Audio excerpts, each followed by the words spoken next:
اچھا بھائی میرے کہنے جی ہجامہ کرانا کیسے ہے، اس کے صحت پہ کیا اثرات ہوتے ہیں؟ ہجامہ بہت فائدے کی چیز ہے، حدیث میں بڑی ترغیب ہے، لیکن مہینے میں ایک دفعہ کروا لیں اور ایک پوائنٹ پہ کروا لیں، ٹھیک ہے نا؟ ایک دفعہ کروائیں اور ایک دفعہ کمر پہ بیچ میں کروا لیں، بس اتنا کافی ہے۔ یہ جو آج کل کپوں پہ کپ لگ لگ کے بیڑا ہی غرق ہو رہا ہے جی، فاسد خون نکل رہا ہے جی، فاسد خون خون ہوتا ہے میرے بھائی۔ اگر ہجامہ سے فاسد خون نکل رہا ہوتا تو 20 کپ میں 20 دفعہ خون نکلتا ہے، یعنی مختلف پوائنٹ پہ آپ لگائیں، تو اس کا مطلب اس میں تو سارا فاسد ہی بھرا ہوا تھا، اوریجنل تو ہے ہی نہیں اس میں۔ تو یہ غلط بات ہے کہ فاسد خون نکلتا ہے، خون سچی مچی کہیں نکل رہا ہوتا ہے وہ۔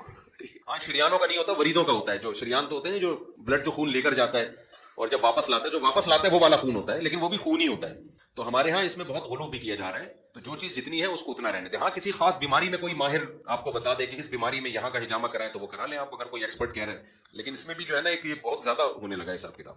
تو نبی صلی اللہ علیہ وسلم مہینے میں ایک دفعہ لگوا لیا کرتے تھے، اور چاند کی 17 تاریخ کو عام طور پہ آپ صلی اللہ علیہ وسلم، تو آپ نے فرمایا اس سے انسان کی نگاہ روشن ہوتی ہے، سر ہلکا ہو جاتا ہے، تو یہ فائدے ہیں اس کے۔ غیر ممکن ہے کسی شخص کو فائدہ نہ ہوتا ہو، یہ بھی ممکن ہے، پہلے خون کی بہت کمی ہے، اس نے ہجامہ کروا لیا تو بالکل ہی لیٹ گیا وہ، تو اس لیے کسی ایکسپرٹ کو کے مشورے سے یہ کام کرنا چاہیے، خود سے اس سے نہ کریں۔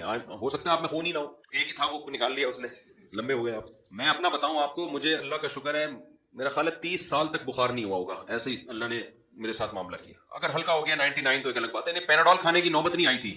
ایک تو بچپن میں چکن پاکس نکلے، خسرہ، وہ سب بچوں کو ہوتا ہے، وہ ہمارے بھی ہوا۔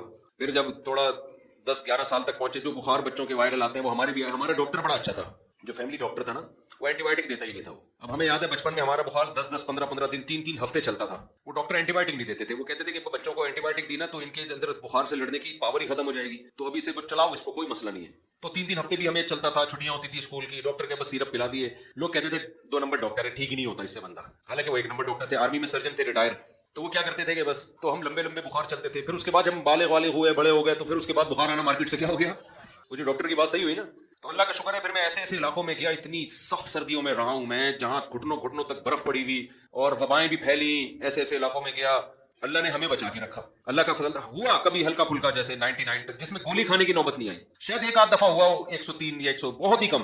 پھر مجھے جو طبیعت سے بخار ہوا ہے نا 2008 یا 9 میں میرا خیال ہے، 9 نہیں 2010 میں، وہ میں نے ہجامہ کروایا، تو 8-10 کپ ہجامے کے بھر بھر کے نا بالٹیاں نکلی، تو جی مادہ فاسدہ ہے، فاسد خون ہے، جتنا نکلے اتنا اچھا ہے۔ مجھے چکر آنے لگے تھے باقاعدہ، تو میں لیٹ گیا، میں نے کہا لیٹ کے نکال لوں، وہ انہوں نے کہا کہ اب چکر آ رہے ہیں، میں نے کہا کہ لیٹ۔ 8 کپ مختلف جگہوں سے، اور ایک ایک کپ میں 3 دفعہ ہوتا ہے، تو 8 یا 24 دفعہ سمجھ لیں آپ، صحیح ہے نا۔ اس کے بعد ہم ہلکے پھلکے ہو گئے۔ اس کے بعد مجھے 2 دن کے بعد ملیریا کا اٹیک ہوا، خطرناک قسم کا اٹیک ہوا ملیریا کا، سمجھ لیں۔ تو ایسا لمبا ہوا نا پھر میں، کیونکہ ظاہر ہے جب اتنا بلڈ آپ کا نکل گیا تو آپ میں جو بیماری کے خلاف لڑنے کی طاقت تھی وہ کم ہو جاتی ہے، تو وہ ایک مچھر بھی کافی ہو جاتا ہے آپ کے لیے۔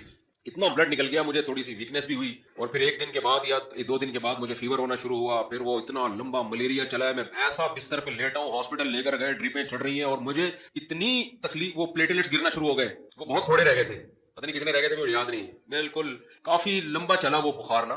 اس کے بعد وہ بہرحال پلیٹلیٹس چڑھانے کی ضرورت پیش نہیں آئی، وہ اینٹی بایوٹک کے انجیکشن لگے، وہ پورا کورس ہوا، اس کے بعد جا کے ہم تھوڑا سیٹ ہوئے، اور سیٹ ہونے کے بعد 2 مہینے تک ویکنیس نہیں گئی ہے، کمزوری نہیں گئی ہے۔ اتنی لمبی کمزوری چلی ہے، کتنی لمبی، میں جو عجیب فیل ہوتا تھا، وہ ڈاکٹروں نے کہا یہ رہے گی، یہ بخار بہت توڑ پھوڑ کے جاتا ہے آدمی کو۔ 2 مہینے کے بعد جا کے ہم سیٹ ہوئے، پھر دوبارہ بخار آ گیا، بیٹھے بیٹھے فیور ہو رہا، حالانکہ ہمیں بچپن میں ہوا تھا، اس کے بعد بھول گیا میں بخار کیا ہوتا ہے، پھر بخار آ رہا ہے، پھر فیور ہو رہا ہے، پھر 2 گولی کھا رہے ہیں، میں نے کہا یہ ہو کیا گیا ہمیں، اور ایسے دورے چڑھتے بخار کے۔ پھر ڈاکٹر نے وہی ڈاکٹر نے کہا کہ بھائی وہ جو اینٹی بایوٹک کا پچھلے سال کورس کیا تھا نا وہ دوبارہ کریں آپ، وہ 6-7 ٹیکے پھر ٹھکے ہمارے۔ اس کے بعد اللہ کا شکر ہے 2011 سے اب تک دوبارہ الحمدللہ اب اللہ نے بچا لیا۔ تو باقی ظاہر آگے تو بڑھاپا ہے، تو پھر وہ ٹھیک ہے تو اب چلیں گے، لیکن اب تک دوبارہ پھر نہیں ہوا، وہ کنڈیشن نہیں ہوئی۔ تو یہ میں اس لیے بتا رہا ہوں کہ دیکھو ہجامہ بھی کیا ہے، کیونکہ مجھے تو ظاہری طور پر یہی لگتا ہے کہ وہ جو اتنے ہم نے بالٹیاں بھر کے خون نکال لیا نا، اسی کے بعد لمبے ہوئے ہم، ٹھیک ہے نا۔ تو اس لیے اپنی جانوں پر رحم کریں تمیز سے۔ ہمیں تو ایک چپت لگنے کے بعد عقل آئی ہے، آپ کو چپت لگنے سے پہلے آ جائے تو زیادہ اچھا، تو ہجامہ کروائیں، فائدے کی چیز ہے، لیکن اعتدال کے ساتھ، سمجھتے ہیں۔ اچھا دوسرا، ہمارے ہاں نا کوئی معیار ہی نہیں ہے نا علاج کا۔ مجھے یاد ہے میں تھائی لینڈ میں تھا، وہاں جب جم میں گیا تو ہمارے ایک دوست کا جم تھا، دوست کا تو نہیں، وہ جم میں وہ ممبر تھے، تو میں نے کہا میں وزٹ کرنا چاہتا ہوں، میں بھی تھوڑی ایکسرسائز کروں گا۔